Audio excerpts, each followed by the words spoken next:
Hello and welcome. Joining me today to share the 10 books that influenced her the most on her life journey is best-selling author and internationally exhibited artist and teacher, KAREN Kinney. A mystic and guide at her core who channels wisdom through her creative work, KAREN Kinney has pursued a multifaceted art career. Her work resides in numerous private collections, including those of Stanford University and actor Bob Odenkirk and NPR's Guy Raz.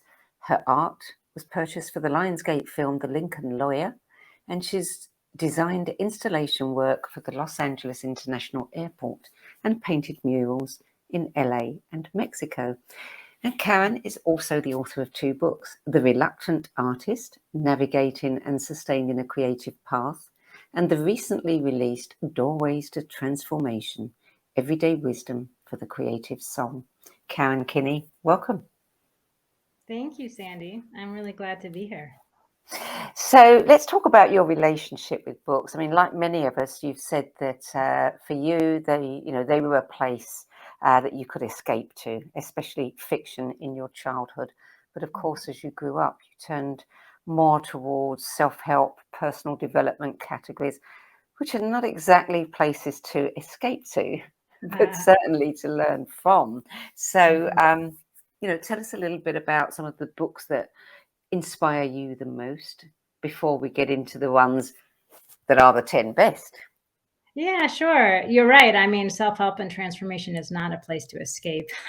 It's more a place to find oneself. And so I think for me, a big part of my fascination with books and interest in them is growing spiritually, obviously, growing in authenticity. That's a value that's very important to me. So yeah, I think those are the books I'm drawn to, the books that that shift some kind of paradigm for me. That's what really excites me. I'm excited by expansion and challenging my own thinking and where are my own limits and blind spots. So finding books that give me those like aha moments is fun. I'm motivated to do that. Yeah, it's those moments where the brain stops and there's that temporary gap while you're trying to take something in, and then you go, oh my. Yeah, my kind of books too. Yeah. I figure since the universe is always expanding, we live in this infinite, kind of cosmos. Why not go along with that if we can? So books. So how did you what criteria did you use to come up with your 10 best? Yeah. Well, that was challenging, because there's so many books out there that are excellent. And so for me, I kind of used, more recent history as a guide, and recent meaning like in the past decade or 10 to 12 years. I kind of, with the exception of a few, there's a couple on the list that kind of left a very significant mark on me early in my life. And so I included those. But other than those couple, the rest were in the past 10 to 12 years, books that I both felt some kind of emotional connection to, and also that really shifted, again, my own way of thinking, and shifted my thinking in deep enough way that it led to me changing how I show up in the world. To me, that's the most impactful book. If it just stays in our head, it's like, oh, okay, that's nice, but doesn't actually lead, the idea of transformation. So books that really shifted my way of being or dropped in some kind of like healing tool for addressing something that needed to be addressed in me. And I'd say almost all the books led me to kind of a deeper understanding and embracing of who I'm meant to be in the world, or my sense of dharma or vocation. And so that's that was definitely an asset of all the books on the list.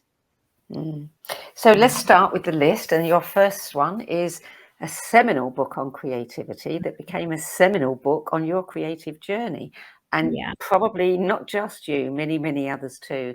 And the book is The Artist's Way, A Spiritual Path to Higher Creativity by Julia Cameron, which was published in 1992. My God, that book is still inspiring people. It still is. It's pretty much the Bible for creative, I would call it. Yeah. So yeah, definitely that book, as with so many other people, had a major impact on me. And it really, the timing of it entering my life was perfect. It was right when I was, I used to be a social worker. And towards the end of that time, when I was realizing, I don't think this is quite the right path, and I'm creative, but I don't really know what that looks like or what that is, this book came into my life. And, you know, it's interesting because it came indirectly via my family. My mother, a long time ago, had given that book to my husband, thinking he might enjoy reading it or it's something that would be fitting for him. And he, after looking at it, said, you know what, I think you need to be reading this book, to me. And I'd say I went through it once on my own, and then I led a group of people through it. And so going through it a couple different times, it really helped me in my whole process of letting go of what I had, studied to do officially, and daring to entertain this idea of creativity and embracing my own creativity. And it helped me. She's really good at just helping you unpack what are your subconscious, maybe judgments you have around creative people or the creative work, all of that. And certainly cultural judgments that you adopt without even knowing. So yeah, she has a very nurturing and feminine voice with regards to creativity, and I appreciate that. I mean, that was such a huge transition, one that many, many people would like to make, but hesitate. So, what wisdom can you share with people about, crossing that gap, which is huge? It is huge. Yeah. I'd say the number one thing I would say is you need to cultivate some kind of intrinsic value around your creativity. Because I think a lot of times what keeps people stuck is, besides not knowing just pragmatically how to go there, is they attach kind of the value of whatever they want to do with an external goal or an external reward or an external reception of their work, whatever it is. And so I think if you're always kind of waiting, it's really about validation. If you're always waiting for the external world to validate you, it's going to be very hard to move forward, or you're going to be changing your subsets of people you hang out with frequently, to find that validation. So I think the more you can really honor and come to know for yourself that your own creative expression has value, regardless of it, external outcome, that helps, because there's lots of days, external outcomes can be great, but there's plenty of days where there is not one, and we certainly can't control them. So I think the giving your own creative instincts intrinsic value, I'd say is a key to helping you just become a bit more free, and then dare to maybe take one step, tiny step, and then another one. I know certainly, as a writer, so many people I've met have said, I can't call myself a writer. I don't know what I need to do to be able to claim, that title. Many think it's when they get their first commissioned, their first commission. When they get paid to write, then they've earned the right to call themselves a writer. Did you feel that? Sure. Yeah, I felt both that with both art, being an artist, calling myself an artist, and now a writer. And yeah, it's definitely a journey. I think that looks different for everyone, but and I think it's okay to have some of these external markers, like, when I get paid for this piece of writing, or for me, it was, when I'm in my first gallery show, that's what artists do, and that, and so I think being gentle with ourselves on that journey is important. That was important for me, because sometimes I expected, when I knew, like, okay, now I'm going to become an artist, or now I'm going to become a writer, I had some of this expectation it will, happen instantly, or at least my acceptance and embodying of it will be instant. Well, we don't embody anything instantly. So I think a key for me is to be gentle with my process, and to live into it. There's no way around the living into it. And that's hard, because people want like a hard and fast answer or a clear directive, and life isn't that way. But I think it's a journey, and some of that will come from external things we engage in, and a lot of it will be just internal.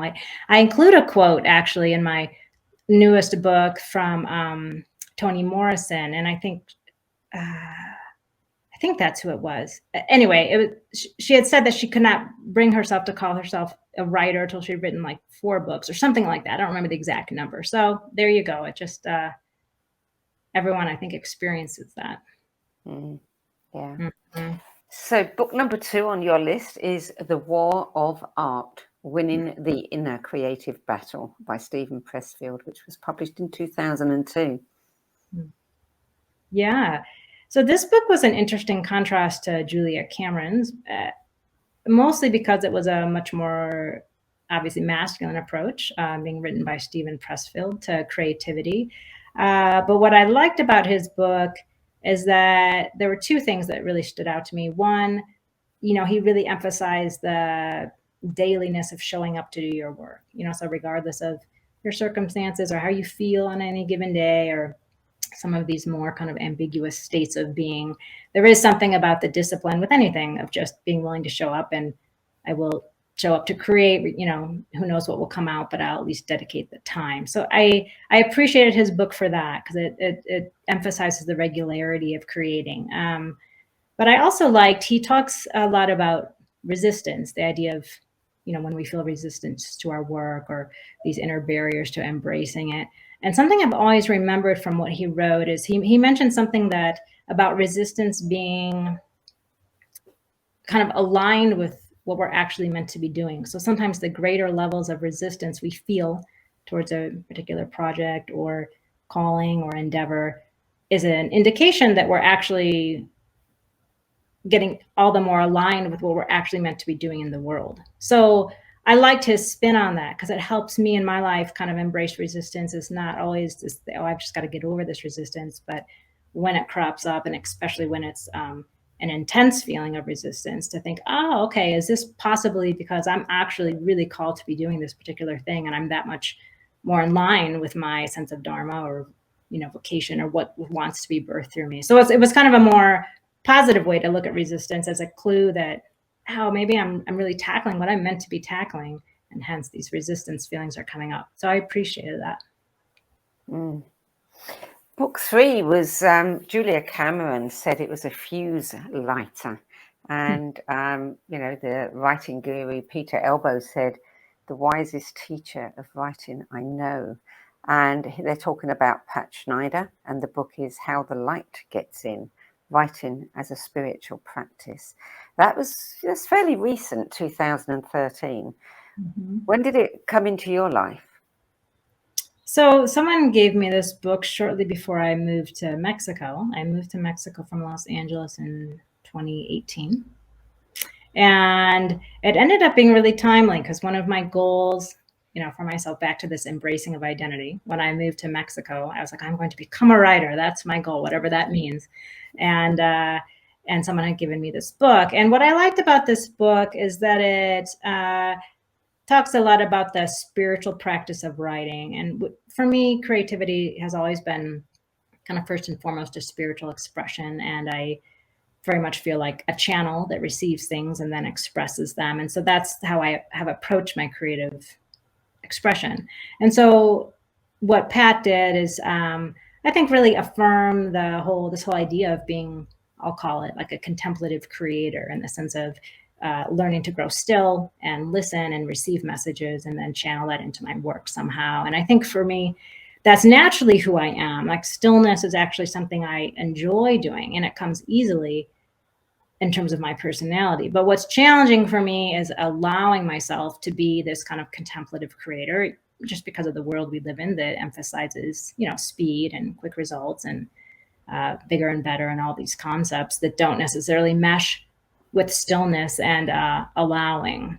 But I know for myself, some of the things I'm happiest with when I create come from those deepest places, but you can't access those deep places unless you're still and learn how to listen and all of that. And so her book, I think, for me, just really affirmed this whole idea of, in her case, she's talking about writing, but I'll say the creative process being a spiritual practice. And just again, I think it was another one of those books that gave me permission to continue to come into and embrace the fullness of who I am, and not judge it because it doesn't match a certain cultural norm, and I'll say like an American cultural norm. So yeah. Book number 4 is an interesting one. Boundaries: When to Say Yes, When to Say No, to Take Control of Your Life, by Henry Cloud and John Townsend, published in 1992. Yes, this book was given to me by a family friend, and this is one of the books on my list that came into my life early. I was 19 when I read this book, and it really came at a very foundational time, given that I was so young, because I'm both an empath and an HSP. It's a highly sensitive person. And so both those types of people are very generally very in tune with others, other people's energies, other people's needs, all of this. So if you couple those characteristics with the fact that I studied social work in school, which again is a more emphasis on those around me, and I was raised in the church, and in the church, there was a lot of teaching around, being selfless and kind of denying yourself, putting others ahead of you, and that was kind of the most spiritual path. That was very elevated spiritual path. So all those factors converging meant that I really had very little awareness of myself, almost none. So this book was really important in that it gave me, again, back to permission, but it taught things that at the time I thought, is that really true? Is it okay to actually put your own needs first, or to take care of yourself before, attending to others, and all these things that now seem quite basic. And well, of course that's okay. But I think at 19, I didn't have an understanding of that. So I'm really grateful I read it when I did, because the timing of, being earlier in my development was important. And I think, again, just gave me permission to hopefully walk a healthier path through life, and to not have it be derailed by some kind of like outsized awareness of others with an underdeveloped awareness of myself. So that's, I think, what this book gave me permission to do, is to develop my own self and create the boundaries that I needed to do that. And from what I understand, this book was really written for the religious community. Yes. Yes, exactly. And that's another reason why I think it spoke to me, because like I said, I was raised in the church. And so at the time when this family friend had given it to me, the authors were speaking from that cultural paradigm. So that was helpful, because they were saying things that at the time felt like slightly countering this, that I had been taught. So that's another reason it had that impact for me, because they came from a cultural background where they were speaking the same language that I had been raised in. Book number 5, of much loved author, When the Heart Waits, Spiritual Direction for Life's Sacred Questions, Sue Monk Kidd. And that one was published in 1990. She's the author of The Secret Life of Bees, for those who don't know. Yeah, I love Sue Monk Kidd. I've read not all of her books, but many of her books. And this book was really helpful for giving instruction on kind of going through a darker period in life. So it came to me at a time when I was going through a darker period. I was in the midst of transitioning work, moving from social work to a creative field, but I'd also recently had an injury at a job that forced me to quit. So I was unemployed, and the injury involved my wrists and my hands. So I couldn't actually use my hands even on the computer. It was too painful to use them. I couldn't certainly make anything. So it was a difficult time personally. And it was also this kind of transition period I was in, and that required waiting and being in the unknown and all these things that aren't fun necessarily. And so Sue Monk Kidd, in this book, she writes about some of her own painful transitions and kind of being in spaces in her life that were periods of the unknown or periods of darkness, and how you go through those times. And, she often used the metaphor of like the chrysalis, right? The caterpillar before it becomes a butterfly, and it's encased in this chrysalis, and how, while on the surface, that looks like an uncomfortable and painful thing to be in, that a lot of obviously profound things are happening underneath the surface. And so her book was it was kind of like a dear friend coming along and saying it's going to be okay. And also, here are some signs of hope for you in this kind of cocoon period you find yourself in. So yeah, it was, it really spoke encouragement to me in that season of my life. Book number 6, The Great Work of Your Life, A Guide for the Journey to Your True Calling, by Stephen Cope. Yeah, I love this book by Stephen Cope. It's probably it's on the list of one of my top favorite books, just because it was so helpful. He writes about the whole concept of Dharma, and what is that, and how do you find your Dharma, and what does it mean to live it?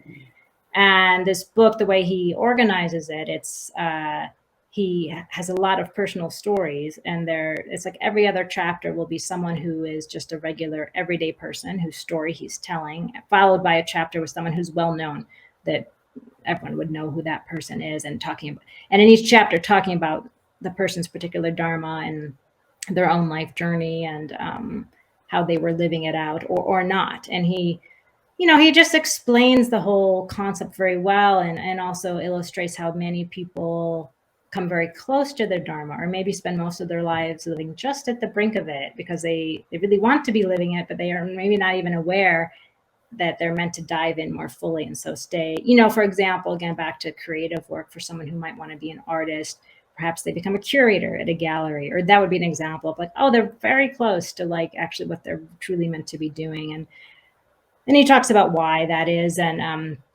how, and again, just really illustrates well the importance and value of really uncovering who you're meant to be and living it, because it's from that place that we're most powerful. And that a lot of times when we're try to live someone else's path, even if we're successful at someone else's path, it's not going to have the impact in the world, and if that living our own truest path would have. So yeah, I think it's an excellent guide, and it's very well written.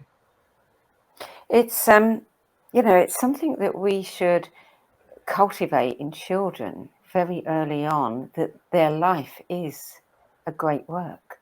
And if they start with that in mind, perhaps more people would feel that they can open up and really embrace what they want rather than what they think they should. Yeah. Yeah, I think you're right. It'd be great if that could be instilled more deeply. I mean, childhood's so foundational for all that. But I think it's, in that window as a child, it's when we're perhaps closest to knowing who we are before all the other judgments come in.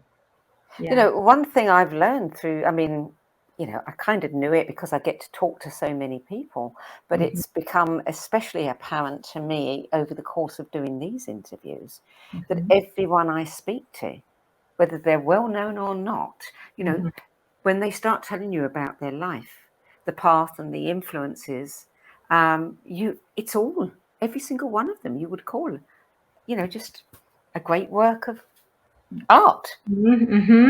Yes. No, I'm sure you get a good window into seeing that over many people's journeys. Yeah, it's fascinating, and how our lives often end up trying to guide us on the path if we can just recognize some of the signs. Well, book number 7, this is an interesting one. I wasn't expecting to see this on your list, but The Wisdom of the Enneagram, the complete guide to psychological and spiritual growth for the 9 personality types, by Don Richard Rizo and Russ Hudson. And this was published in 1999. Yeah, this book, I'd say it's one of my favorites in terms of the psychological profiling type category books, which I've read many of. But yeah, it gives a very thorough understanding of the 9 personality types for those who aren't familiar with it. And we all embody all 9 of the types, but we tend to gravitate towards one of the types that they identify. And so I'm a Enneagram 4. The 4 is often, people who are creative often identify with that number. But what this book, it was very helpful for me in learning how to not just embrace the gifts of creating, but also how to grow and overcome some of the challenges associated with creating, whether that's, feeling things very intensely, or not always feeling like you belong in certain places, or, wanting to be understood by those around you, but yet you have this kind of unique path you're called to take. And so I'd say it helped go a lot deeper than I'd say your average personality profile does, for me anyway. And it also really helped me, frankly, understand people around me that I'm in close relationship with better. And, I think people, no matter how different we are, I think if you can at least understand what drives them, like this book looks at, like what are the key drivers for each personality type, what's really motivating them, that helps me tremendously just give grace to someone. For example, that might be like, I want to pull my hair out or whatever if I'm irritated by something. But if I can understand what's actually beneath the behavior, it helps a lot. So this book was really great for that. It just taking a deeper dive into how people are wired, and yeah, and really celebrating the differences again, which I appreciated. It's not like certain numbers are preferred or something. It's like every number comes with their gifts and then with their challenges. So it gave a really helpful look at that in a just kind of deeper, more nuanced way. It's described as the first definitive guide to using the wisdom of the Enneagram for spiritual and psychological growth. How do you think it aided your spiritual growth?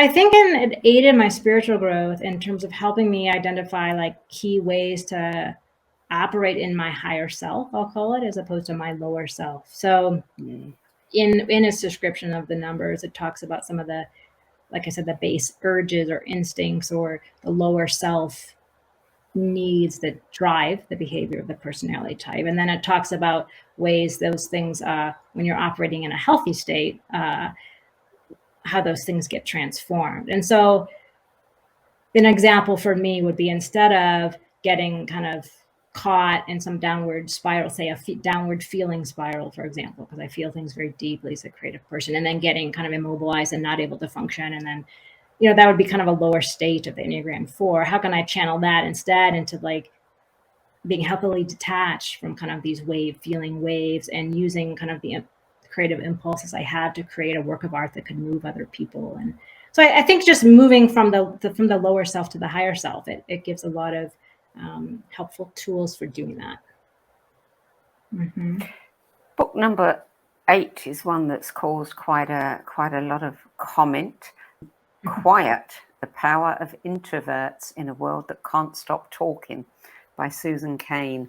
This was published in 2012, and this is kind of almost created a movement. Is almost what? Created a movement. Yes. Yeah, definitely. And the thing is, I resisted this book for a long time because I am an introvert. So for a long time, I thought, wow, why do I need to read a book on introversion? I'm well acquainted with introversion, But so it was only fairly recently, maybe 6 years ago, I think, I decided, okay, I'll give this book a try. And I'm so glad I did, because it's such a well-researched book, extremely well-researched, and very helpful at just understanding not only the kind of extroverted ideal we're born into, and I should say again, with the US, not all countries are that way, but the US certainly is, in terms of valuing it. What it values is extroversion and those qualities that go with it. Mm. And so understanding that historically, she outlines how that came to happen in the US in particular. But then just all her research on the strengths of introversion and key people who have, she highlights, who have made valuable contributions to society, but done so in their introverted way. It was very helpful for me valuing the gifts of introversion. Because again, if I grew up in Asia, well, I wouldn't need to read this book. Like, the gifts of introversion are quite valued. But I think being in the U.S., and especially as a creative person, and an introverted one, and I tend to be more reflective, and I'm kind of a deep ponderer of things, and I'm not quick to like jump up and speak and wave my flag for my own self. But those are key things to do in America if you're wanting to get people's attention, or quote, succeed and all of that. So it really, again, just I think reaffirmed that the values of introversion, the values of how they work, and again, gave me permission to kind of do that with my own creative work, and in terms of how I want to share my work with the world. I think all creative people want to share their work with the world, but there's so many ways to do that. And so I think her book just shone a spotlight on the ways of introverts, and she deemed them valuable. And again, I think that's a really helpful contribution, I think, to that arena. Yeah, mm-hmm. Absolutely. Mm-hmm. Book number 9, Sue Monk Kidd's acclaimed spiritual memoir, The Dance of the Dissident Daughter. Mm-hmm. What was it about this book that you loved so much? Well, this book met me kind of exactly where I was on my journey of when I read it, of exploring kind of the divine feminine and the feminine face of God and all those concepts. So this is maybe I'd say about a decade or maybe 12 years ago when I was beginning this journey. And so this book, she writes about her own journey. She was raised in a very fundamentalist, conservative Christian background. And she writes about her journey from that cultural milieu to entering these broader spiritual fields, including the goddess and the divine feminine, all these concepts, and kind of what that journey was for her.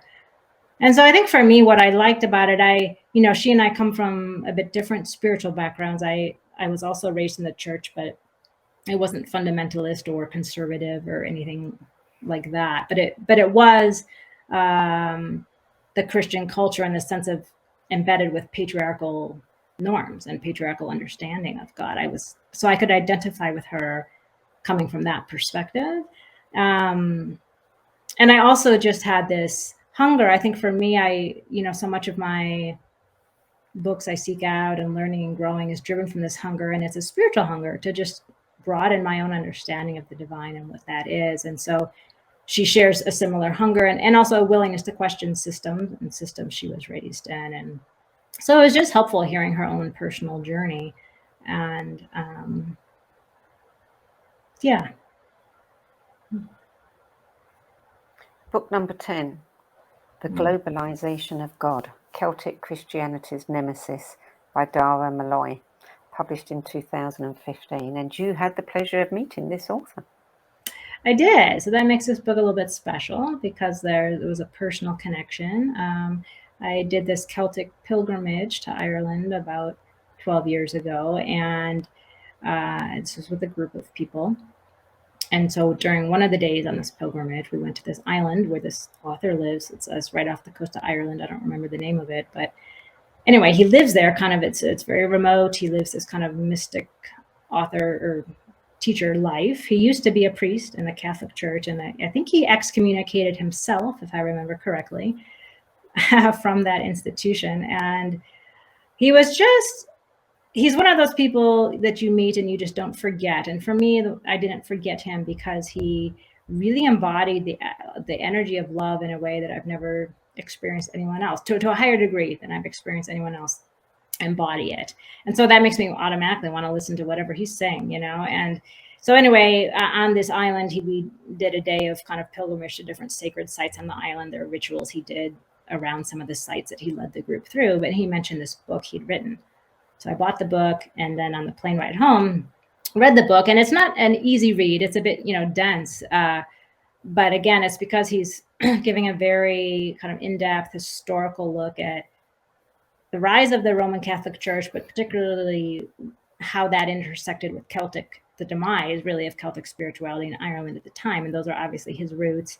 I have ancestral roots in that region, so that's part of my interest in Celtic spirituality. But it was a very helpful, just historical look at what actually happened, how the Roman Catholic Church rose to power, and in the process of doing so, stamped out all local expressions of spirituality, didn't allow for anything that wasn't under the authority of like the head person. I guess that's the Pope in Rome, or, all of that. The top-down authority structure, again, very patriarchal.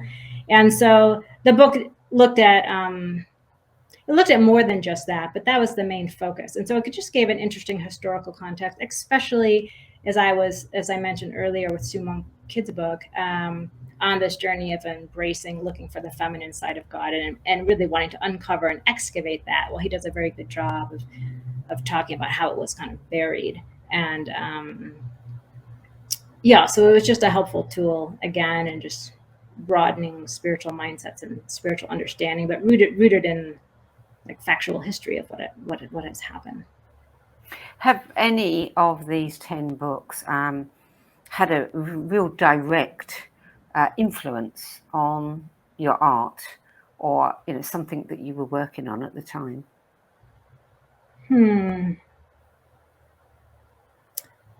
I don't know if I would say that any have had like an overt influence in terms of me creating something specifically in response to the book.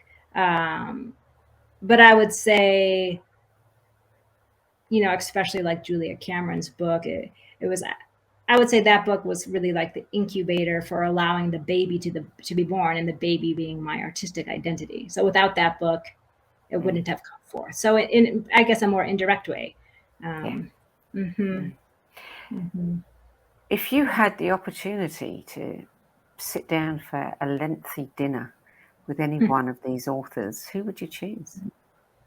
I'd love to talk to Dara Malloy, the Irish gentleman who wrote this book on Celtic spirituality, and just because he's one of these, like, I don't know if it's a prerequisite. You have to go live on an island somewhere and become remote, and then you become this wise mystic soul that people want to seek out. Maybe I should try that. But he struck me as that, and so it's like you don't meet many people like that, that really. I don't know. He left an indelible impression on me, so I would love to talk with him and just hear about his thoughts. Do you just want to, do you have a specific question in mind, or do you just want to shoot the breeze and hang on his wisdom? Probably the latter. Although I'm sure if I had the opportunity to sit down with him, I would think of a specific question. I'd be curious to know what his spiritual expression is now. I mean, I love people's journeys in the spiritual realm in terms of there's a million different streams you can swim in. So I really gravitate towards people that have swum in many streams, and what that's like for them, because I just think you get a broader, more multifaceted view on something that's infinite. So he's someone who's obviously done that, and those kind of people, really interest me. Mm-hmm. So let's talk about you and your work. For over 20 years, you've practiced and studied contemplative spirituality, and you say that this is the basis from which your creativity is birthed. Tell me a little bit about how the work that you do, because, people think an artist, oh, they're a painter. I'll see their pictures hanging in a gallery or something. But the art that you do is quite diverse, and it's quite large too in some cases, isn't it? Yeah. So I'm a mixed media artist.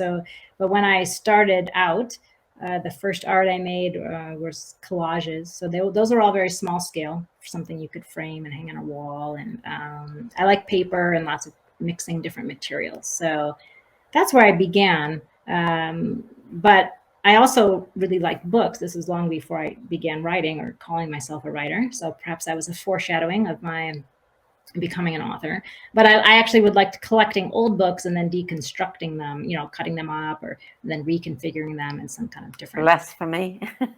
I know. Yeah. So that was a fun thing in LA. I would often go to the library, would have like a free book cart and I liked older books in particular, meaning published before 1960, let's say, because the colors of the covers would be different and the feel and look would be different than more books of today. So it fit my aesthetic that I was going for. But anyway, so though, exploring book materials led me to building kind of larger installation type pieces, some of them larger scale. And I'm a very tactile person. So I'm not a painter. I have painted a few murals as public art projects because public art appeals to me from my social work background, just because it's democratic and accessible. But I don't call myself a painter in terms of my medium. I'm really much more drawn to being a mixed media artist with lots of different materials going on. And you've said that, you desire to use a multitude of creative mediums as vessels for truth and beauty. How are you defining that? I mean, how do you know when you have created something that portrays truth or beauty? How do you know that? Is it a feeling? Is it a Yeah, I'd say it's more an energetic awareness, because it's not a literal thing, because I don't paint, say, a picture of Mother Teresa, or I don't know, think of an example of goodness or beauty. I don't paint literal things or create things that are literal. That's all abstract images. So it's really more an energetic, it's very much the release of energy. And I think, so if you think about, we're obviously bombarded with visuals all day long, but some visuals will make you feel, like a moment of calm or peace or something positive, and others you'll want to turn away from because they're disturbing. So again, that's just referring to the energy that's being released. And so a specific example of this, when I did do a public mural project in Santa Monica, California, I used to live there. And that experience every day gave me experiences of what I'm talking about in terms of what energy something is releasing. In terms of people, their response, their demeanor would change when they walk by. I would have cars drive by and someone would shout out like, "Thank you for what you're doing." Or just, you could feel that something was shifting in them when they looked at the art that was going up on the wall. And it was just an abstract design. Again, it wasn't like a picture of an angel or something. But people responded to it. And there was this one man in particular, this homeless man, and he had camped out like under the mural. So when I walked over there to begin working for that day, he's like, "Oh, I'm sorry." Like, he was apologetic. "I'll move him." And I'm like, "That's okay, you know." And he said, "Oh, I just like the energy coming from here." And, you know, just shared like how it touched him, like, you know, sitting under the mural. And I said, "Oh, I mean, that's," I was like, "That's great." It kind of took me aback. I wasn't quite sure how to respond, but I guess just having experiences like that, that's part of what motivates me, that even if something's not overt or explicit in what it's communicating, it can still just energetically either have a positive or negative impact. So I guess that's what I mean when I write about my desire to express truth and beauty through what I create. So tell us about the writing part. Had you always had a secret hankering to be a writer, or is it something that emerged? Oh, I'd say it emerged because, you know, as a kid, I did always write when I was a kid in terms of processing life. Like, I kept a diary, and so that's always been a part of my just processing what I'm living through. But the writing is like a thing. I didn't enjoy writing in school. I actually found that the writing projects I was required to do quite laborious, and they were actually difficult for me. So I didn't, by the time I finished school, I didn't think like, "Oh, I should be a writer." I didn't enjoy writing in school. So in that sense, it was, yeah, I guess more of an emerging thing. I didn't really think about it as a path to pursue until I wrote my first blog. I began a blog kind of early on in my art career just to document what I was doing, and would often have posts that weren't just photos, but would involve me writing my thoughts on something. And I really enjoyed that. So I think that was the first seed of like, oh, like, there's a form of writing I do enjoy. And then it grew over time. But yeah, it was definitely more of a slow emergence. And it's still, back to the ownership of identity we touched on earlier.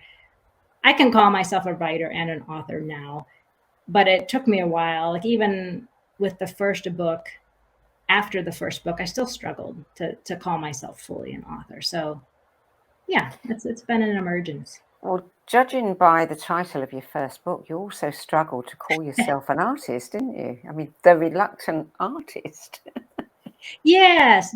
Although, yes, that was definitely a journey, owning the art part. But I would say that word reluctance, I chose more to illustrate that the fact that pursuing whatever our life calling isn't always easy. So it was more the extreme realism side of me being like, because a lot of times people, the vernacular around seizing one's dreams is just that, like, seizing your dreams and let's pursue our destiny, as if it's all fun and games. And I'm like, well, there's also a struggle involved in embracing your vocation. So yes, I chose the word reluctant to kind of define that a little bit.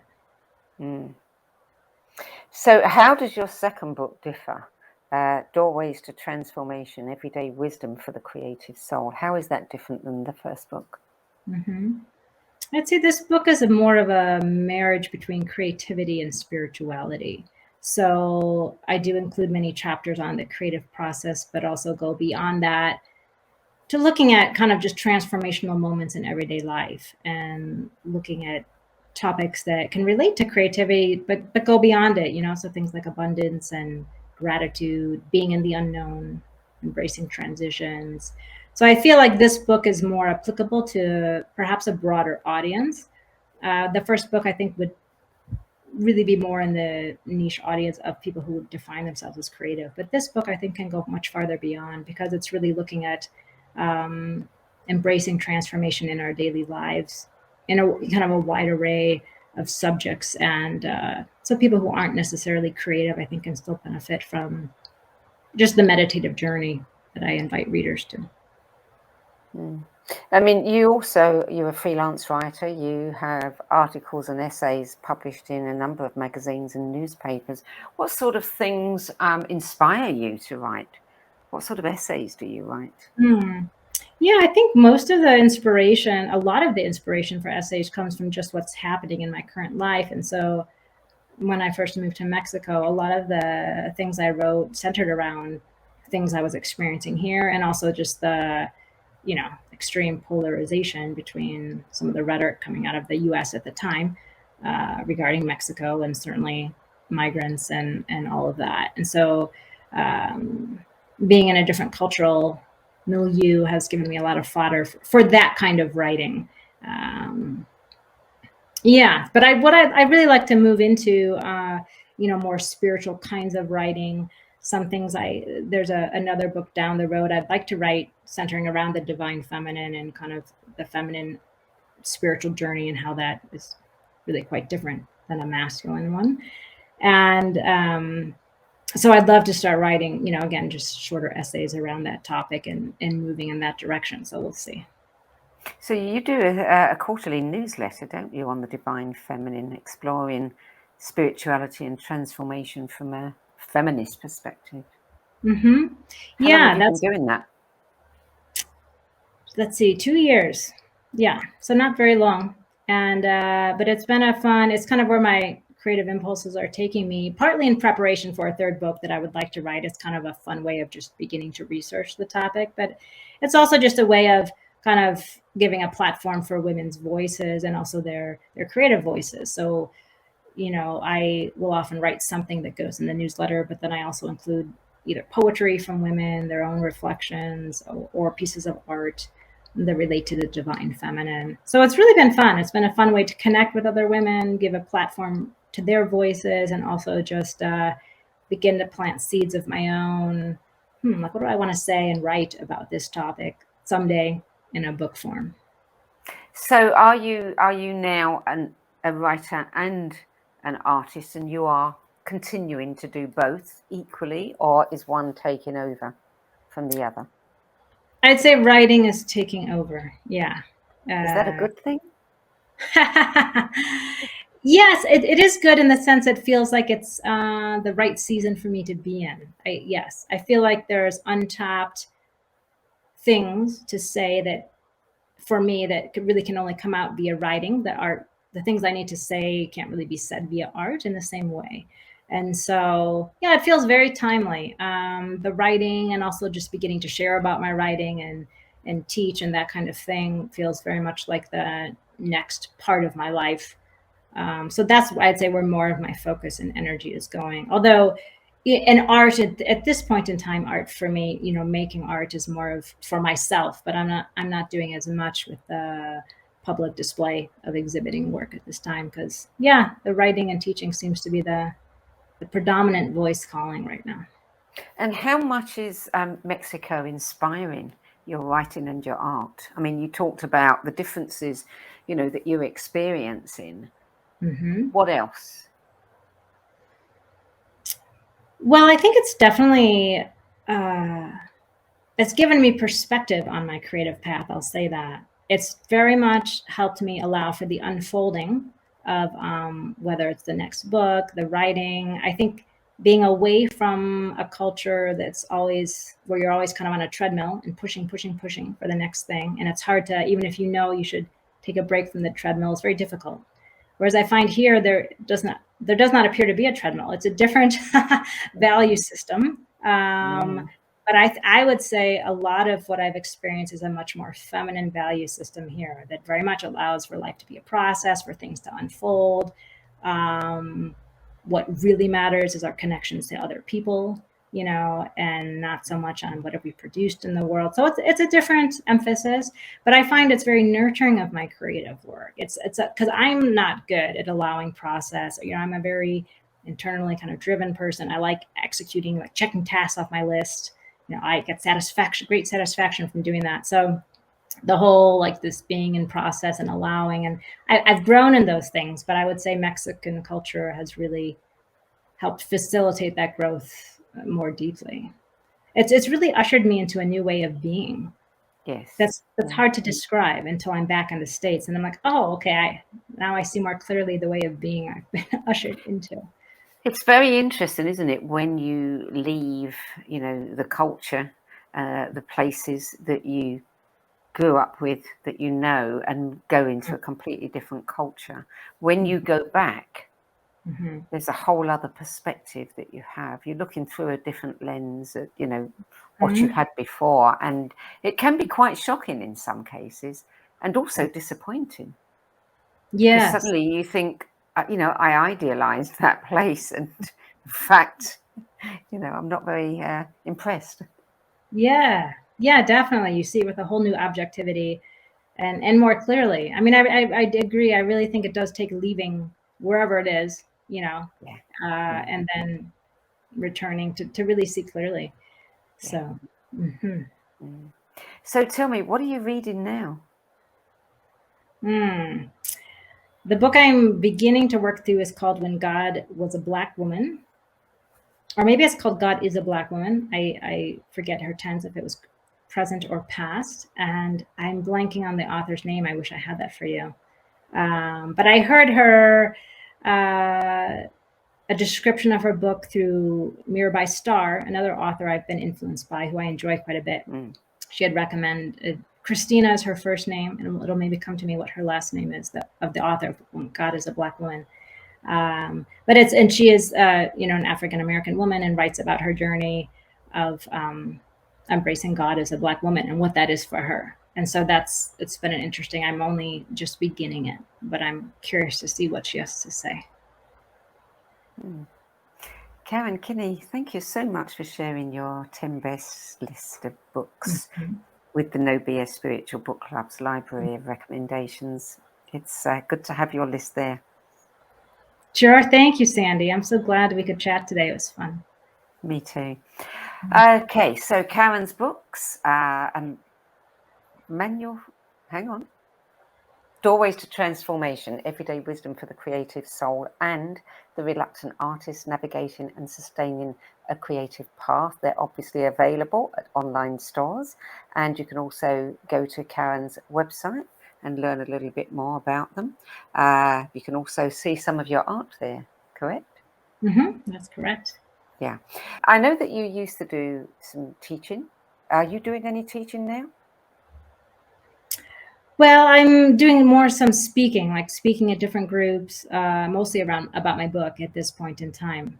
Okay. So there are more speaking engagements. I have done some teaching on my first book. And so I'm looking forward to doing some more of that around this book and creating some content to teach. And will you keep people informed about that if you are going to go ahead and do any events?